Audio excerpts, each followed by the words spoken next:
नमस्ते, कैसे हैं फ्रेंड्स आप सब। प्रिंसेस कट का आज उसका स्टिचिंग बताने वाले हैं। तो सबसे पहले हमने ले लिया है आगे वाला जो भाग है कपड़ा वो, और इस पे एक कैनवास लगा लिया है।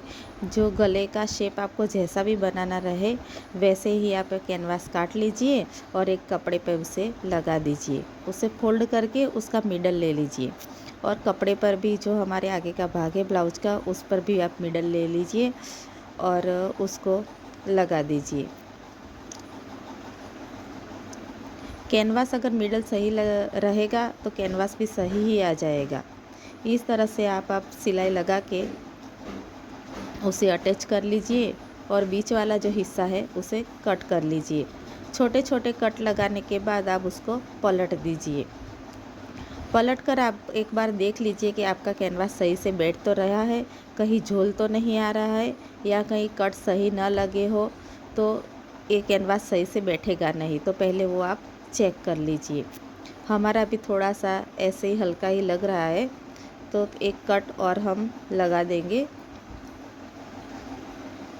और अब देखिए ये सही से ही बैठेगा शायद। हाँ, बैठ रहा है। देखो ये सही से बैठ गया। अब आप इस पर सिलाई लगा दीजिए। कैनवास के जो पीछे वाला हिस्सा है, अगर आप उसे सिलाई लगाना चाहो तो सिलाई लगा सकते हो, या फिर उसे हाथ सिलाई भी लगा सकते हो। अब हम साइड वाला हिस्सा इस पे जॉइन करेंगे। साइड वाले हिस्से को अटैच करने के लिए आप ऐसे ही सिलाई लगाओ। वहाँ से कोई झोल नहीं लगेगा, इसको खींच के नहीं लगाना है। जैसे ही हल्का हल्का हाथों से खींचो और सही से शेप दे दो और ले लो। हमने नाप से ही काटा था तो कुछ बढ़ने वाला तो है नहीं। तो दोनों हिस्से आप अटैच कर लीजिए। हम इस पे ना ही पेड़ लगाने वाले हैं और ना ही ये हमारा अस्तर वाला ब्लाउज है। हमने सादे कपड़े से ही इसको बनाया है। तो आगे का हिस्सा रेडी है। अब पीछे का हम देख लेंगे। पीछे के हिस्से में सबसे पहले हम टक्स का निशान लगाए। जो भी हमने पहले नाप के उस पर ड्रॉ किया था उसी को हम कट दे देंगे। दोनों हिस्से आप ज्वाइन करके फिर इसको कट देने के बाद हम इसके टक्स बना लेंगे। अगर गला जितना डीप है टक्स उतने ही अच्छे लगेंगे। नॉर्मली ब्लाउज में 4.5 इंच का टक्स लग जाता है। अगर ज़्यादा डीप गला रहा तो आप छोटे टक्स ले सकते हो। ब्लाउज के ऊपर जाता है कैसा आपका ब्लाउज है। अब इसकी हुक और आई की पट्टी बनाएंगे। पहले हुक की पट्टी बनाएंगे, जिसके लिए एक कपड़ा ले लिया है डबल फोल्ड और उसे अटैच कर दिया है। अटैच करने के बाद उस पर धारी सिलाई लगा के फिर इसे बूट की सिलाई लगा देंगे। बूट की सिलाई लगाने के बाद जो बाकी कपड़ा बचता है आप उसे छांट लीजिए। अब आई की पट्टी हम बनाएंगे, जिसके लिए हमने सिंगल कपड़ा लिया है, एक तरफ से फोल्ड कर लिया है और नीचे की तरफ से लगा के ऊपर की तरफ लाए हैं। ऊपर की तरफ से लाने के बाद हम इसमें आई बना लेंगे।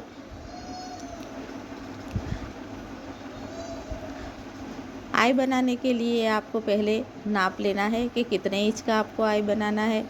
तो सही डिस्टेंस रख के आप उसे निशान दे दीजिए कि 2 लगाना है कि 3 लगाना है। उस हिसाब से आप डिस्टेंस से लगा दीजिए।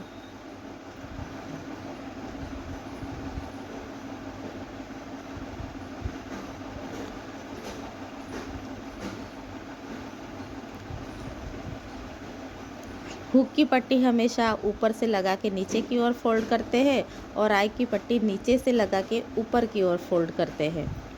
और ये हमने इस पे 3 आई बना लिए हैं।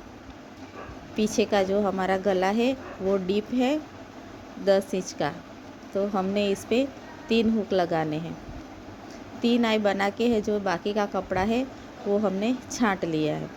छांटने के बाद अब इसकी गला पट्टी बनाएंगे। गला पट्टी बनाने के लिए हमने एक सीधा कपड़ा ले लिया था और उस पर एक साइड से मोड़ के सिलाई लगा ली है।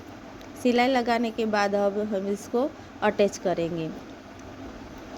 कोने वाला जो भाग है, राउंड शेप है हमारे गले का, वहाँ आपको छोटे छोटे 3 छोटे छोटे ही लगाने हैं। ये गला पट्टी हमारे दूसरी ओर की भी बन गई है। और फिर गला पट्टी को धारी की सिलाई लगाने के बाद हम इसके शोल्डर अटैच करेंगे। पहले हम इसको जो पट्टी थी पीछे की वो पलटाएंगे नहीं, गला पट्टी पहले हम उसे शोल्डर अटैच करेंगे और उसके ऊपर जो गला पट्टी है उसको रख के मोड़ देंगे, तो हमारा ये कवर सिलाई में आ जाएगा, तो शोल्डर से दिखेगा नहीं। देख लीजिए हो गया। अब दूसरी ओर भी ऐसा ही कर देंगे और फिर हम गला पट्टी को पलट के बूट की सिलाई लगा देंगे। राउंड शेप में हमने 3-3 प्लेट ली थी, जिसकी वजह से झोल वोल आएगा नहीं। और देखिए हमारा सही से बैठ गया। अब हम आर्म होल में एक पट्टी लगाएंगे। हम स्लीवलेस बनाने वाले हैं, तो इसकी बाजू हमने कटिंग की नहीं है, तो उसके लिए हमने एक उरे पट्टी ले ली है। उरे पट्टी को लेके उसको एक तरफ से हमने फोल्ड नहीं किया है, ओपन ही है, तो आपको एक तरफ से लगाना है। ज़्यादा खींचना नहीं है, बस हल्के हाथों से लगाना है। ऊपर से लगा के हम अंदर की ओर फोल्ड करने वाले हैं। आप चाहो तो अंदर से लगा के ऊपर की ओर भी फोल्ड कर सकते हो। इस तरह से पलट के हम उसको स्टिच लगा देंगे। बस ऐसा ही दूसरी ओर भी हम लगाएंगे। किसी भी राउंड शेप में अगर हम बनाते हैं पूरे पट्टी, तो उस पर भी कोई झोल नहीं आएगा। अगर सीधी पट्टी लगाते हैं तो हमें छोटी छोटी प्लीट्स लगेगी, जो हमने पीछे के गले में अटैच की है। पीछे की जो पट्टी लगाई थी गले में, उसमें पूरे पट्टी में नहीं रहेगा। अब दोनों का नाप ले लीजिए, आगे पीछे का पल्ला, और दोनों को अटैच कर दीजिए। अटैच करने के बाद इसको हम नीचे का बेल्ट बनाएंगे। बेल्ट के लिए हमने एक सीधी पट्टी ली है और एक तरफ से फोल्ड कर दिया है।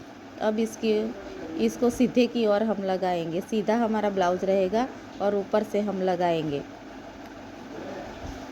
ऊपर से लगाने के बाद हम उसे धारी की सिलाई भी लगा देंगे। धारी की सिलाई लगाने के बाद हम उसे पलट देंगे। पलटने के बाद सिलाई लगाकर हमें इसे अटैच कर देंगे, तो हो गया हमारा बेल्ट पट्टा। और अब इसे आप नाप लीजिए, सब कुछ सही है। अब हम इसे सिलाई लगा के तैयार कर लेंगे। ये हमने आगे की ओर पहले सिलाई लगाई थी, अब पीछे की ओर पलट के सिलाई लगाएंगे, जिससे कि वो साइड की सिलाई कवर में आ जाएगी, कवर सिलाई हो जाएगी। अब आप नाप लेके फिटिंग कर लीजिए उसका। फिटिंग करने के बाद देखिए हमने तैयार कर लिया है हमारा प्रिंसेस कट ब्लाउज, और इसे डमी को पहना भी दिया है। देखिए इसकी फिटिंग सही से है, आर्म होल में कोई झोल नहीं आ रहा है, और इस पर हमने डोरी भी अटैच नहीं की, फिर भी शोल्डर गिर नहीं रहे हैं। तो आप लाइक कीजिए हमारे वीडियो को और कमेंट कीजिए कि आपको ये ब्लाउज कैसा लगा। ऐसे ही कई नई सारे ब्लाउज बनाना हम आपको सिखाने वाले हैं, तो बने रहिए हमारे चैनल पे।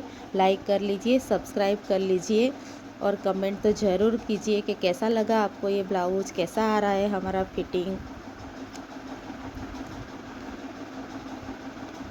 तो मिलते हैं अगले वीडियो में। आप हमें ज़रूर कमेंट करना कि अगला वीडियो आप कौन सा सीखना चाहेंगे, कौन सा ब्लाउज बनाना चाहेंगे, तो हमें कमेंट कीजिए guys. Thank you very much.